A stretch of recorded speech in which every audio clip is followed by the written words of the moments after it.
Hello मेरे शेरों, I hope आपकी तैयारी अच्छे से चल रही है और आप अपने टाइम को इफ़ेक्टिवली प्रोडक्टिवली यूटिलाइज करते हुए बहुत सारे टॉपिक्स को रिकॉल करते जा रहे हो, रिवाइज करते जा रहे हो। अब ना फ्रेंड्स, कोई नई चीज़ करने का टाइम नहीं है। नया टॉपिक उठाने का सिंपल मतलब है टाइम वेस्ट करना और अपने कॉन्फिडेंस को लो करना। जितने टॉपिक्स आपने करे हैं उनको फ्रेंड्स अच्छे से रिकॉल करो ताकि वो फ्रेश हो आपकी मेमोरी में और एक्यूरेटली आप रिकॉल कर पाओ इन सब चीज़ों को डी डे यानी संडे को दोपहर 2 से 4 के बीच। Now it is very important, मैंने आपको कई बार पहले भी बताया है कि 2 से 4 आपको सबसे ज़्यादा अलर्ट रखना है अपने आप को। In fact 1 PM to 4 PM is the time slot जब आपका ब्रेन फुल एफिशिएंसी पे वर्क करे। इसलिए मैं चाहता था, कई टाइम से आपको कहा हुआ था, इस दौरान कभी भी सो मत एंड हो सके तो मॉक्स करो। नाउ फ्रेंड्स, आई होप आपकी एक हैबिट ऑलरेडी बन चुकी होगी that afternoon wouldn't be a period of your day जिसके अंदर तुम लेथार्जिक फील करते होगे। फिर भी मैं दिल से एक चीज़ समझा रहा हूँ आपको, ये जो लास्ट 2 नाइट्स रहती हैं बिफोर द एग्ज़ाम, आज फ्राइडे रात और सैटरडे रात, इसमें मेक श्योर जितनी चीज़ें आप कवर करना चाहते हो ज़्यादा अपने आप को पुश करो फ्राइडे नाइट को यूटिलाइज करके। सैटरडे को I don't want any sort of exertion for all of you. I want at least 6 to 7 hours की स्लीप लेकर जाओ आप एग्जामिनेशन हॉल में। सो कल अपने आप को ये मत सोचना कि भाई कल कर लूंगा या कल मैं पूरी रात जगराता कर लूंगा। ना, that is like very wrong practice. उससे फायदा कुछ होगा नहीं, नुकसान हो जाएगा। ब्लैंक हो जाते हैं बच्चे कई बारी। एक और कारण है जिस वजह से बच्चे ब्लैंक हो जाते हैं, दैट इज फियर। तो मन के डर को हटाओ, और आपका डर पता है कोई भी और एक्सटर्नल फैक्टर नहीं हटा सकता। आपको खुद को अपने आप को मैसेज देना है, मेरी बात याद रखो और विश्वास करो इस पे। एग्जाम जितना आप सोच रहे होते हो कई बारी उतना मुश्किल नहीं होता है। It is very doable.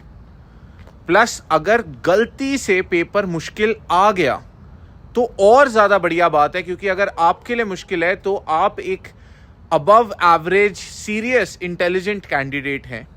अगर आपको हल्का सा डिफिकल्ट लग रहा है एग्जाम, तो आउटराइटली जो नॉन सीरियस आपका कॉम्पिटिटर है वो ख़त्म हो जाता है, सीन से ही ख़त्म हो जाता है। अगर आपके लिए हल्का सा भी मुश्किल है पेपर, तो उन बेचारे बाकी कई हज़ार बच्चों का सोचो जिनके लिए पेपर एक नाइटमेयर की तरह होगा।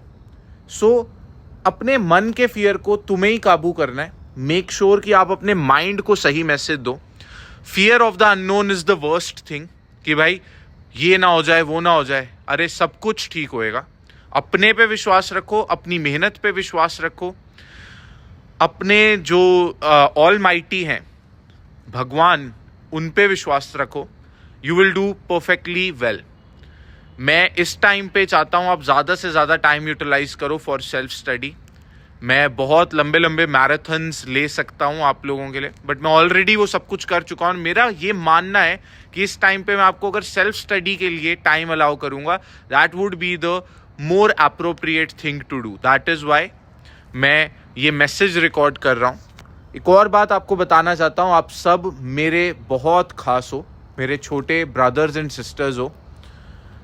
कभी भी अपने आप को इस प्रेपरेशन के अंदर या इवन बियॉन्ड क्लैट अकेला मत महसूस करना। I am always there by your side. I am not just saying it for the sake of it, I mean each and every word of it. अगर आप लोग मेहनत कर रहे हो तो मैं भी फ्रेंड्स आपके साथ जगा हुआ हूँ। मैं भी मेहनत कर रहा हूँ। मैं भी कॉन्स्टेंटली सोच रहा हूँ कि आप लोग क्या इस टाइम पे आपके दिमाग में चल रहा होगा, कैसे मैं आपकी मदद कर सकूँ। तो अगर मैं आपके साथ हूँ तो भाई डर की क्या बात है। डर को दूर करो मन से अपने। मैं भी आपके साथ हूँ। आपके पेरेंट्स का अनकंडीशनल सपोर्ट और लव तो ऑलरेडी आपके साथ है, और ऊपर वाला भी हम सबके साथ है। हम मिलके फ्रेंड्स इस एग्ज़ाम की जी जान से तैयारी करते हैं। याद रखो, out of the 2 nights, Friday evening and Saturday evening, हमें ज़्यादा स्ट्रेच कब करना है? आज रात यानी फ्राइडे इवनिंग को। कल हम आराम से रिलैक्स करके सोएंगे। कई बच्चे मेरे से पूछ रहे हैं, सर क्या मैं मॉक दूं अब लास्ट स्टेज पे, या फिर मैं जीके रिवाइज करूं, रिकॉल करूं? Totally your decision. बहुत ज़्यादा लास्ट मिनट तक भी मॉक देना अच्छा आइडिया नहीं है। अपने पे विश्वास रखो, ऑलरेडी आप कई सारे मॉक्स दे चुके हो। रादर इस टाइम पे जो जीके क्रिस्पीज आप सब ने परचेज करी, जो मैंने खुद आप लोगों के लिए बनाई, इस टाइम पे ऐसे डॉक्यूमेंट्स रेडी रेकनर का काम करते हैं। It would be a very wise decision कि आप इस लास्ट वाले फेज के अंदर अपने जो शॉर्ट क्रिस्प नोट्स बनाए हुए हैं मेरी क्लासेस के रिफ्रेशर कोर्स के साथ में जो जीके क्रिस्पीज है, quickly recall all of them. Also मैंने 2 वीडियोस सेशन लिए थे कल आपके। Thank you so much for all the love आपने उन वीडियोस को जो दिया। अगर आपने अभी तक वो वीडियोस नहीं देखी हैं, प्लीज़ उनको देख लीजिएगा। एक में यूजफुल टिप्स हैं आपके लिए, एक के अंदर फ्रेंड्स मैंने कई सारे टॉपिक्स को डिस्कस किया है जो कि मस्ट नो है, पता ही होने चाहिए। और सिर्फ टॉपिक्स नहीं डिस्कस किए, मैंने ये भी बताया कि किस तरीके से किस टॉपिक से क्या क्या पूछा जा सकता है और क्या क्या हमें पता होना चाहिए। One last small bit of instruction, मैंने आपको कई दिन पहले भी कहा था जब एडमिट कार्ड डाउनलोड करा था कि इंस्ट्रक्शंस प्लीज़ पढ़ लो, अपना सेंटर फिगर आउट कर लो कहाँ पर है। कई बारी सेम नाम के मल्टीपल कॉलेजेस होते हैं, साइड बाय साइड होते हैं, तो प्लीज़ असर्टेन कर लो एग्जैक्टली कौन सी बिल्डिंग में सेंटर है आपका। टाइम पे प्लीज़ पहुँच जाना। मैं कल आपको और फाइनल डे की टिप्स दूंगा। अभी के लिए फ्रेंड्स मैं आपको सेल्फ स्टडी करने का मौका देता हूँ। सिर्फ मैं ही नहीं, मेरी पूरी फैमिली आप सबको बहुत अच्छे से जानती है। उन्हें भी जितनी मुझे चिंता है आपके करियर की, आपके पेरेंट्स को चिंता है, उनको भी है। तो मेरे जो बड़े हैं घर में, माय फादर साहब, माय मदर, उन सब की और मेरी ढेर सारी बेस्ट विशेस मैं चंडीगढ़ से आप सब के लिए भेज रहा हूँ।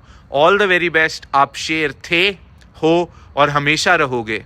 तो शेर की तरह विनर एटीट्यूड रखो, शेर की तरह फियरलेस रहो और शेर की तरह फ्रेंड्स अपने जंगल को कॉन्कर करो। All the very best. जय हिंद।